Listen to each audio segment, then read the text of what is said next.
hint and you're just gassed. You can't do another one. Put the dumbbells down and get a lighter dumbbell with no rest. Pick those lighter dumbbells up and keep on going.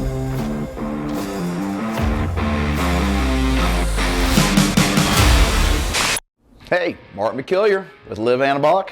Today, I'm going to show you how to fix those flat biceps. Matter of fact, I have 6 tips for you on how to build bigger biceps. And I'm inundated with questions. I mean, I don't care. I'm talking about LinkedIn, emails, Facebook. Everybody's asking me, how do I build bigger biceps? Well, guys, there's a bunch of different things you need to consider. All right? And I'm going to go through these 6 tips. And matter of fact, you've heard of a couple of them before, I'm sure. But the last tip is something I guarantee you've never even thought of. And I bet nobody else has even brought it up. So stick around because the last tip is really interesting. All right, so your biceps are really just 2 different muscles, right? You got the long head and the shorter head. And the long head is the outer part of your arm here. And I'm going to show you several different exercises that really target the long head or the outer part of your bicep.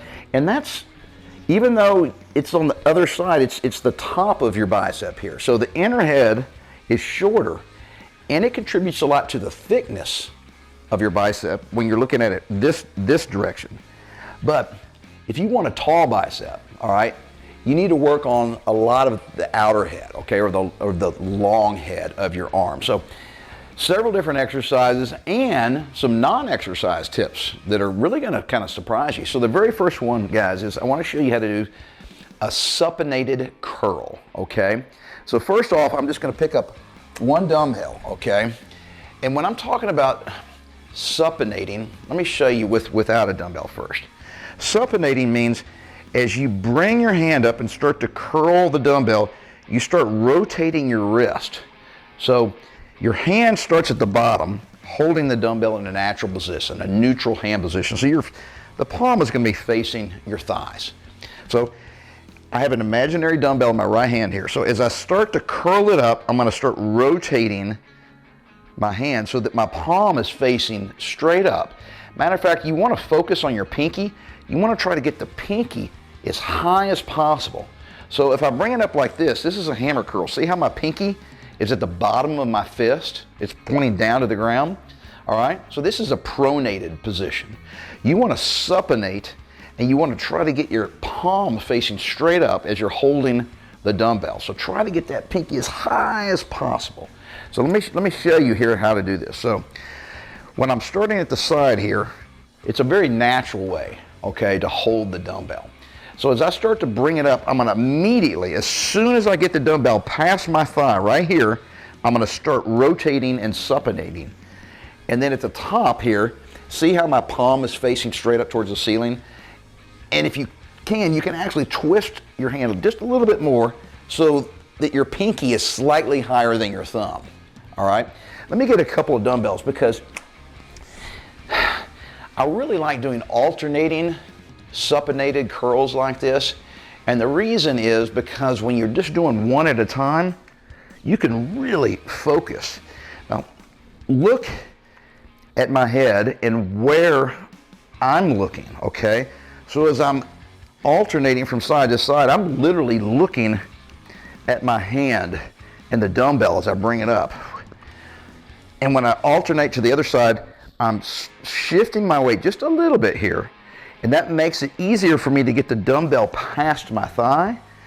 And then I could just, by looking at my hand, I can really focus, all right? Boom, side to side. And then rotate that palm of your hand so that the pinky is higher than your thumb at the top of the movement. Great way to burn those biceps. Okay, so tip number 2, and that is mind-muscle connection. So hopefully you noticed me doing that when I was demonstrating tip number 1 on how to do supinated curls. So guys, this is a problem that typically crops up at the gym because you have a lot of other people walking around looking at you, guys, girls, whatever people that you want to impress, or you just don't want to be embarrassed by lifting too light of a weight, all right? So you don't have that problem. Most of you guys watching the video are working out at home, so you don't have to deal with this. But guys, this is a part of good form, is the mind-muscle connection. So let me show you what I'm talking about. All right, so first of all, we're going to be doing alternating supinated curls, just like tip number 1. But you have to really, really focus on what you're doing. So let's say there was a TV over here, okay? And I'm just kind of watching the TV like this, you know, Oprah's on, and I really want to know what Oprah has to say about whatever topic. And you're just kind of going back and forth like this, okay? You're not going to get nearly as much out of the exercise as if you look at what you're doing and really try to feel just the muscle that you're working. Just the left bicep is all I want you to feel and think about, okay? And then also, mind muscle connection and form are tied together. So this is another mistake I see people make. Even if you're using a correct amount of weight, you're not doing too much and you're not swinging, okay? This is what I see a lot of people do.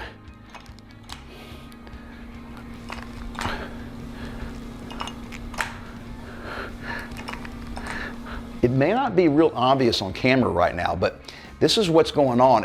They bring it up okay, and then they just kind of drop it back down. Especially when you get tired near the end of a set, and then you drop it back down. Then you go to the other side, like you struggle to get it up, and you drop it back down.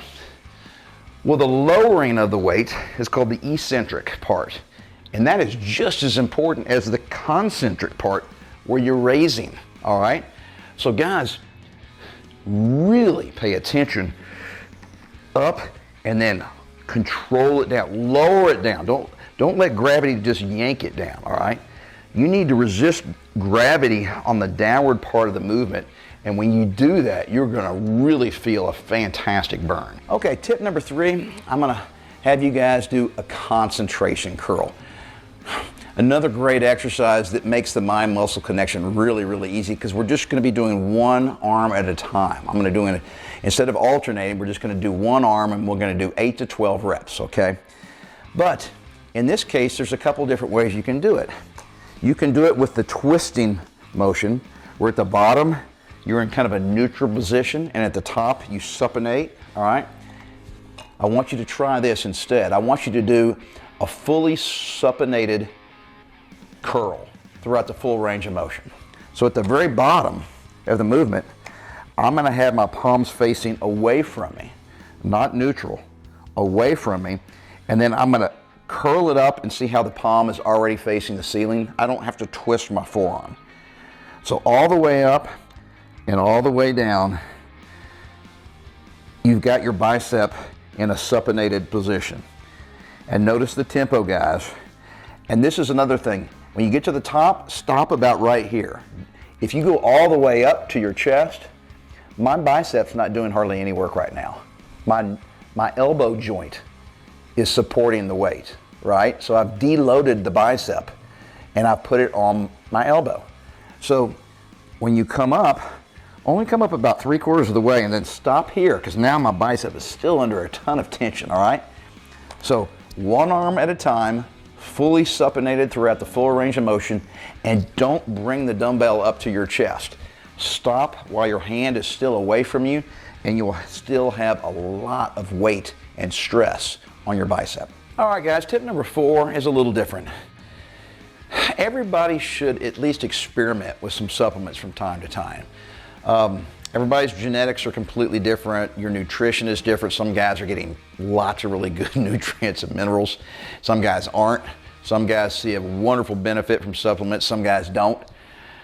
The cool thing about our supplements is we have the best guarantee in the industry. Nobody else gives you a 365-day full money-back guarantee. You don't even have to ship the bottles back. I mean, literally nobody does that. So we have a supplement called Anabolic Pump, which is designed specifically to help get the blood flow to all the muscles. Basically, it helps. There's 6 different ingredients, and they're designed to help promote nitrous oxide production in your body, which basically kind of dilates your blood vessels, makes them bigger, which means you can get a lot more blood flow to the muscles. And it's not just the muscles, because remember, you know, when we're lifting, we get these huge pumps. You know, our arms get bigger because the muscles that we're targeting have a lot more blood in the muscle fibers. They actually swell up. And so that's a great thing. You're getting, you know, lots of nutrients to the muscles when that occurs. But one of the other side benefits to having great blood flow is it doesn't just go to your muscles. The blood flow goes everywhere, if you know what I'm talking about, guys. So a lot of guys think our anabolic pump is great for their workouts and for you know, getting fantastic pumps in the gym, but also for the bedroom. So if it doesn't work, don't sweat it, guys. All right, just let us know. We'll refund your money. You don't need to buy a whole year's supply of this stuff. But if you've never tried it, you're not going to know. It may work fantastic for you. So at least give it a try for 1 month. All right, so I'm on tip number 5. But remember, tip number 5 you've probably heard about before. Tip number 6 you haven't. So stick around for that one. Tip number 5 deals with volume and intensity. A lot of guys that send me these emails tell me what they're doing for their arms, for their biceps. And it's just not nearly enough volume and not nearly enough intensity. All right, so guys, especially if you've hit a plateau, you've been working out for a while, you're just gonna have to up your game, okay? So you're gonna have to do more sets and you're gonna have to put more intensity into the sets. So typically I want you guys to shoot for 8 to 12 reps. Pick a weight that is really difficult to do, 8 to 12. So if you get to 10 reps and you put the dumbbells down, all right, and you weren't just really struggling on the last 2 or 3 reps, then that's not enough weight, okay? So the next set, you need to go up on the weight. I want you to barely be able to get to 8, 10, 12 reps. And that's the honey hole for the correct number of reps when it comes to building muscle. I've shot some other videos that talk about high reps and low reps and what they're good for, but study after study says building muscle, 8 to 12 reps is the best range. But it's completely ineffective if you don't use enough weight. And it's also very ineffective if you use too much weight, which means your form suffers. So, if you're having to swing the weights up because they're so heavy just to get to 8, then that's too much weight. You're not getting nearly as much out of that set as you could if you went with a lighter weight, used really good strict form, and then got to failure somewhere between 8 and 12. So that's key, guys. Volume and intensity. And then finally, do this at the end or the last set of every bicep exercise. Just experiment with this. This is an intensity thing. Try doing a drop set as your last set for that particular exercise. So if you're doing alternating, supinated curls like I talked about in tip number 1, and you get to 8 or 10, all right, on each arm, there you are, you've done 9, you're on your 9th rep, and then 10th, and you're just gassed. You can't do another one. Put the dumbbells down and get a lighter dumbbell with no rest. Pick those lighter dumbbells up and keep on going until you just can't do anymore, until you're just totally gassed. That is a drop set. All right, guys, the final tip, the one you've been waiting for this whole time. You're not gonna like it. Lose body fat.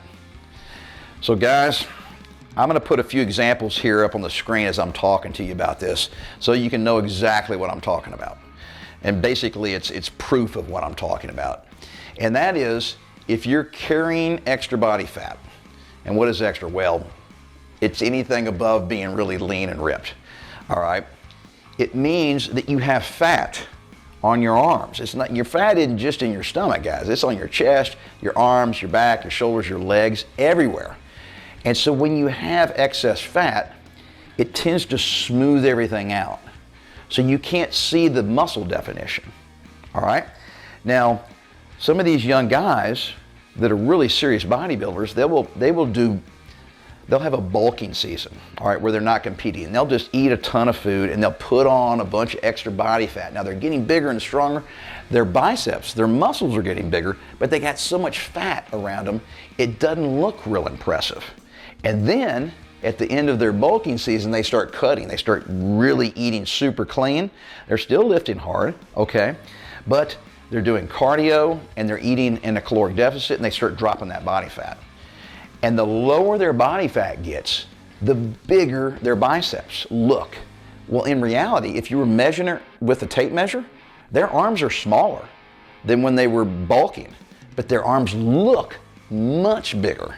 So guys, if you can lower your body fat, your biceps are gonna look tons bigger and way more impressive because you'll be able to see the definition in the muscles and it won't be all covered up and smooth looking because of all the extra body fat. All right guys, 6 tips. I guarantee you if you stick with them and don't give up, you're gonna get some fantastic biceps.